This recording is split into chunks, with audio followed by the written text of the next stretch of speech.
Hi! Hello! Welcome back to our channel. మీకు నిన్న short వీడియోలో చెప్పాను కదా! నవతిరుపతి గుడుల యొక్క ఇంపార్టెన్స్ గురించి.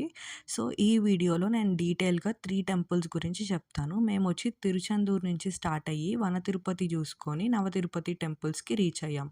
సో, తిరుచెందూరు నుంచి మేము రీచ్ అయిన వల్ల మేము ఫస్ట్ టెంపుల్ నుంచి కవర్ చేయలేకపోయాము. మేమొచ్చి తిరుచెందూరు నుంచి ఫస్ట్ వచ్చే టెంపుల్ నుంచి స్టార్ట్ చేశామనమాట. అంటే అకార్డింగ్ టు ద టైమింగ్స్. ఇక్కడ టైమింగ్స్ కూడా మెయిన్ పాయింట్. మీరు స్టార్ట్ అవ్వాలి అంటే కొన్ని టెంపుల్స్ మధ్యాహ్నం 1-4 వరకు క్లోజ్ ఉంటుంది. కొన్ని 1-2 వరకు క్లోజ్ ఉంటుంది. So, now let's get into the vlog. So, ఈ గుడి వచ్చి మకర నందన్ కులైకత టెంపుల్ అని అంటారు. ఇది వచ్చి మన నవతిరుపతి టెంపుల్స్‌లో ఒక గుడి అనమాట. మేము తిరుచెందూరు నుంచి స్టార్ట్ అయ్యాం కాబట్టి ఈ గుడి మాకు ఫస్ట్ వచ్చింది. ఈ టెంపుల్ వచ్చి మార్నింగ్ మనకి 6:00 నుంచి ఈవినింగ్ వరకు ఓపెన్ ఉంటుంది. మధ్యలో 1-2 మాత్రమే క్లోజ్ చేస్తారు. ఈ నవతిరుపతి గుడులన్నిటికీ దివ్య దేశం అని పేరు. ఈ గుడిని శుక్రస్థలం అని అంటారు. అంటే మన నవగ్రహాల్లో శుక్రస్థానం ఉండే గుడి అనమాట. మన ద్రవిడ ఆర్కిటెక్చర్‌లో కట్టబడినది. చుట్టూరు ప్రాకారం వచ్చి గ్రానైట్ గోడలతో నిర్మించబడినది. ఇక్కడ రాజగోపురం చాలా డిఫరెంట్‌గా ఉంది. అంటే మనకి నార్మల్‌గా స్టెప్‌గా ఉండి ఉంటుంది కదా!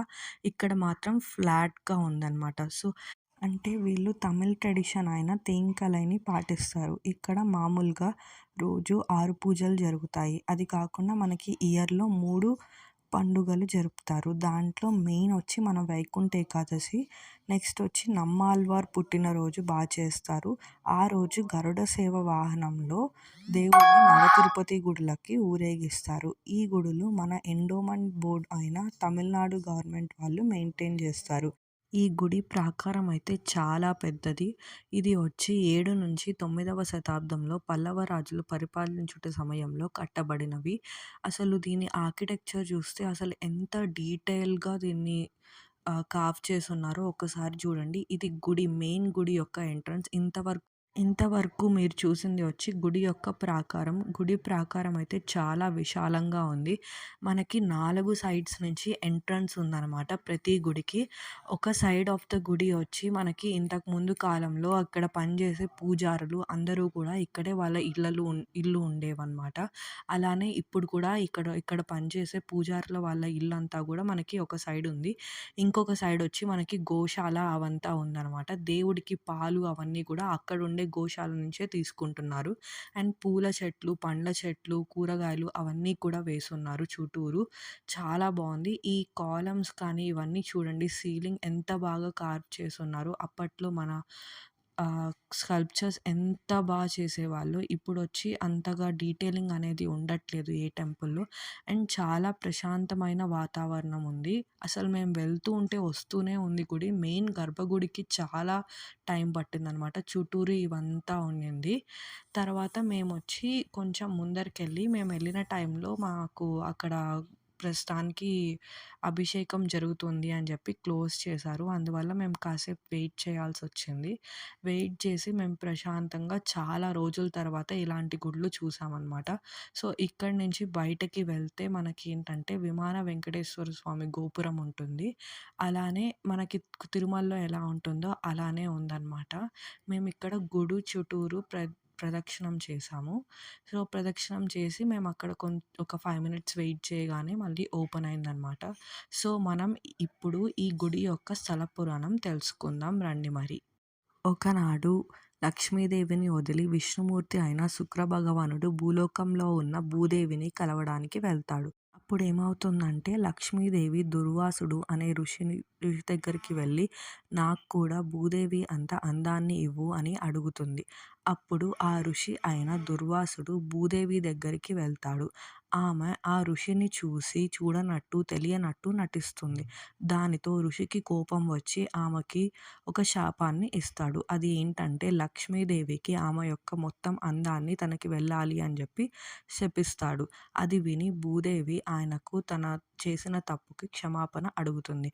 దాంతో ఈ ఋషి అయిన దుర్వాసుడు తామరబరణి నది ఒడ్డున వెళ్ళి పౌర్ణమి నాడు విష్ణుకి ప్రార్థన చెయ్యమని చెప్తాడు.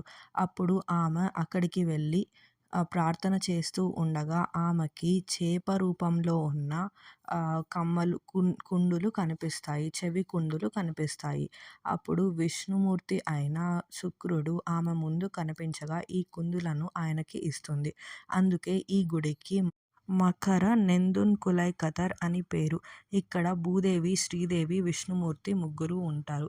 ఈ టెంపుల్ యొక్క ఆర్కిటెక్చర్ చూస్తే మీకు బయట నుంచి చాలా ఫ్లాట్‌గా 3 స్టెప్స్‌గా ఉంటుంది. అంటే కింద భాగం ఒకటి, మధ్యలో ఇలా కాలమ్స్ వచ్చి పైన రూఫ్ అనమాట.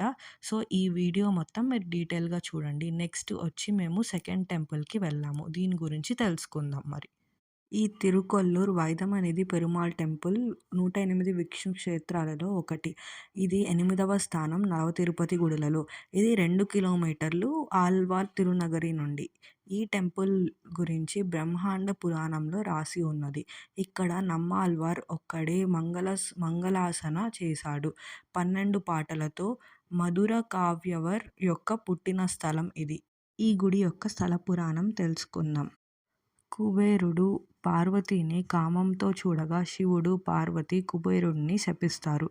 అంటే కుబేరుడు తన యొక్క ఆస్తిని కోల్పోతాడు. అంటే నవనిధులు కోల్పోయి తాను తిరుమలలో వెలుస్తాడు. అందువలన తిరుమల క్షేత్రానికి వైతమనిది అని పేరు. అందుకే కుబేరుడు తిరుమలలో వెలసి ఉండి తన నవనిధులు పొందుతాడు. ఎలా అనగా వైదమనిధి పెరుమాళ్ తనకి శాప విమోచనం ఇస్తాడు. ఈ గుడిలో విష్ణుమూర్తిని వైదమనిధి పెరుమాళ్‌గా కొలుస్తారు. మరియు లక్ష్మీదేవిని కొల్లూర్ వల్లిగా కొలుస్తారు.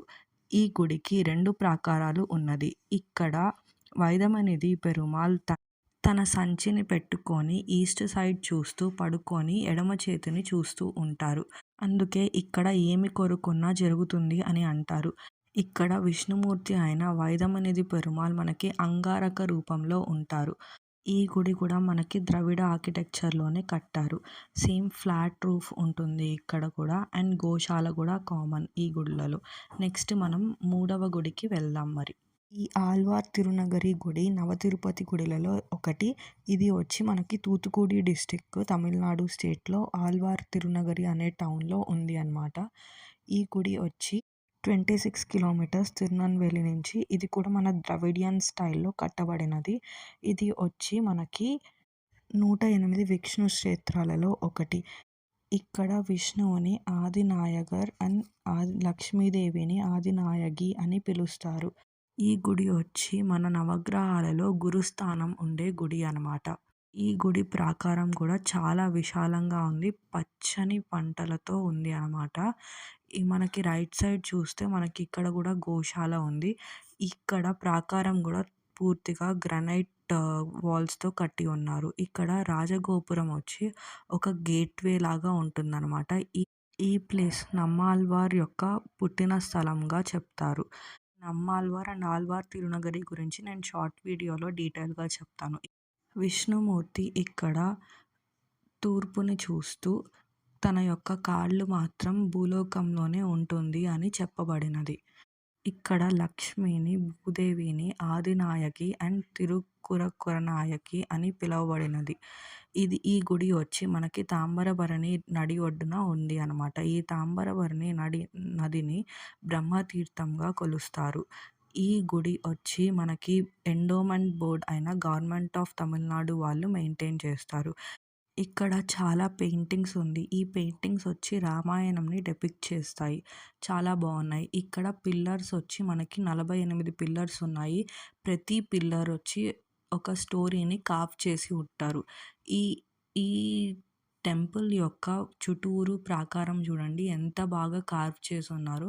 అసలు మెయిన్ గర్భగుడి బయట వచ్చి చుట్టూరు ప్రదక్షిణం చేస్తుంటే అసలు ఎంత బ్యూటిఫుల్ ఆర్కిటెక్చరో మన ద్రవిడియన్ ఆర్కిటెక్చర్ అయితే చాలా బాగుంది. ప్రతి దానికి ఒక స్టోరీ ఉంది. మాకు అక్కడ ఎవరు చెప్పేవాళ్ళు లేక తెలియదనమాట. ఆర్కియాలజిస్ట్ కానీ అక్కడ అంటే ఎవరినైనా మనం పెట్టుకుంటే మాత్రం అసలు ఈ యొక్క స్టోరీస్ అంతా కూడా మనం వినొచ్చు. సో, ఇది అండి ఈ నవతిరుపతి 3 టెంపుల్స్ గురించి. మీకు నచ్చింది అని అనుకుంటున్నాను. Thanks for watching my video.